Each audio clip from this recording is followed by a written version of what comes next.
Ini bagus ini Pak, yang perlu kita ketahui. Kita datang. Pas kita datang, kita sudah lihat muazzin mau sudah begini nih. Apakah kita akan tahiyatul masjid dulu atau tunggu azan dulu? Selain daripada salat Jumaat, karena kalau dalam salat Jumaat ketika khatib sudah di atas mimbar kan azan, itu tetap lakukan salat segera walaupun sedang azan. Karena lebih utama mendengarkan khutbah. Jadi jangan sampai khutbah dimulai kita baru salat. Tetap salat walaupun sedang azan. Tapi kalau di luar salat Jumaat, tetap lebih utama mendengarkan azan. Tunda tahiyatul masjidnya. Dengarkan azan. Berdiri, jangan duduk. Karena kalau duduk tidak dapat fadilah tahiyatul masjid.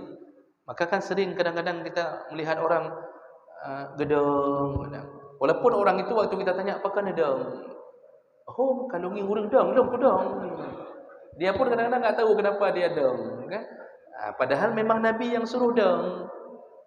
Nabi mengatakan iza dakhala ahadukumul masjid, kalau salah seorang di antara kalian masuk masjid, fala yajlis, jangan duduk hatta yarka' rak'atain, sampai dia solat dulu 2 rakaat. Kalau tidak, enggak dapat pahala tahiyatul masjid. Jadi mendengarkan azan lebih utama daripada langsung melakukan. Kenapa?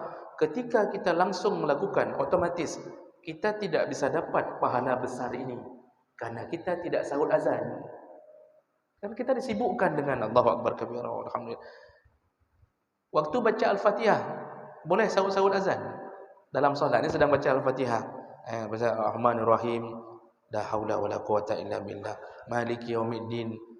Lalu kita baca syahadu an la ilaha. Tak boleh menyelangi Al-Fatihah dengan kalimah lain. Bisa baca Al-Fatihah. Karena Al-Fatihah itu sudah dipatenkan 7 ayat.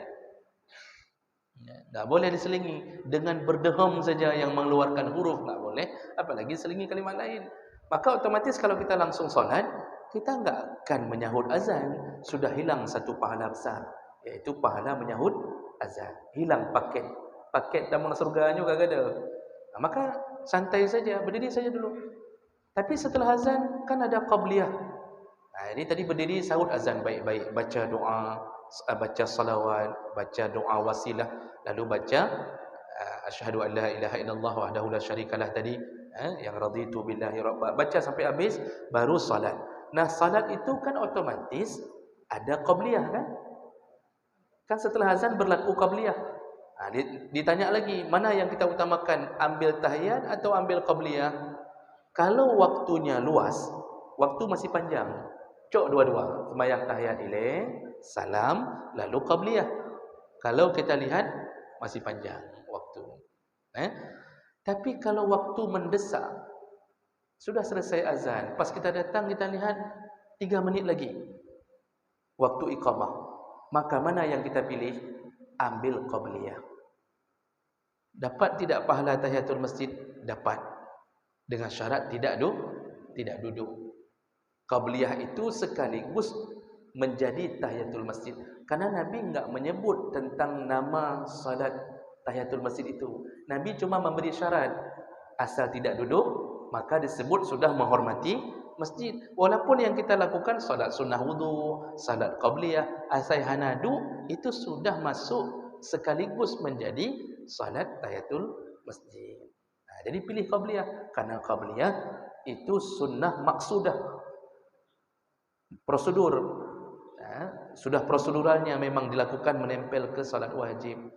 Jadi boleh melakukan mengambil qabliyah daripada tahiyat selama tidak duduk, dua-dua pahala ini dapat.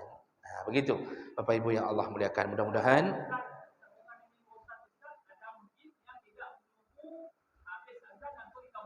nyan yang kasalah.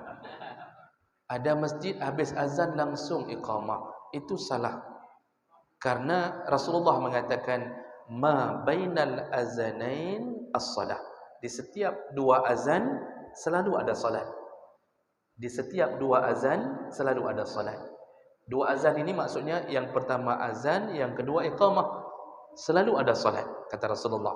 Makanya seluruh salat wajib itu ada salat di antara dua azan ini. Ada salat apa? Namun ada yang muakkad, ada yang ghair muakkad. Seperti yang ghair muakkad enggak dikuatkan, boleh lakukan boleh tidak. Qabliyah asar itu ghair muakkad. Qabliyah maghrib ghair muakkad. Qabliyah isya ghair muakkad, boleh lakukan boleh tidak. Nanti ada yang muakkad. Itu nanti akan jadi pembahasan kita ke depan. Jadi enggak betul tu habis azan langsung iqamah. Apalagi mempakat-pakat, ilmu mempakat dengan muazzin ke mana? Hambur je. Ke muazzin, hambur je. Hambur je langsung iqamah.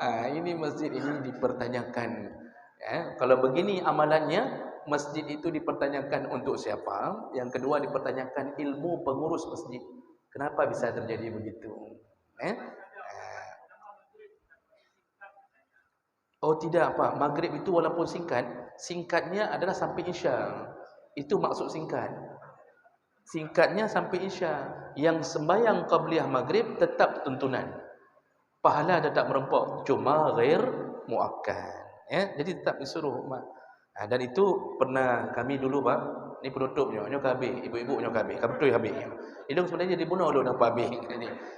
Maka nak habis pertanyaan. Dulu kami awal-awal masuk pesantren, karena kami alumni awal, itu masih begitu seperti Bapak sebutkan. Habis malam maghrib langsung qamat.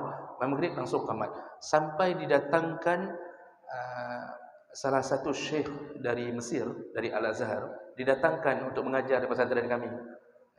Setelah 5 tahun berdiri pesantren itu. Setelah itu syekh itu dari Mesir itu mendengarkan kebiasaan itu, melihat kebiasaan itu. Habis maghrib, azan maghrib langsung iqamah. Langsung hari kedua beliau berada di situ, beliau katakan, besok habis maghrib tunggu orang solat qabliyah. Jadi diingatkan tu semua, guru-guru diingatkan semuanya oleh syekh itu.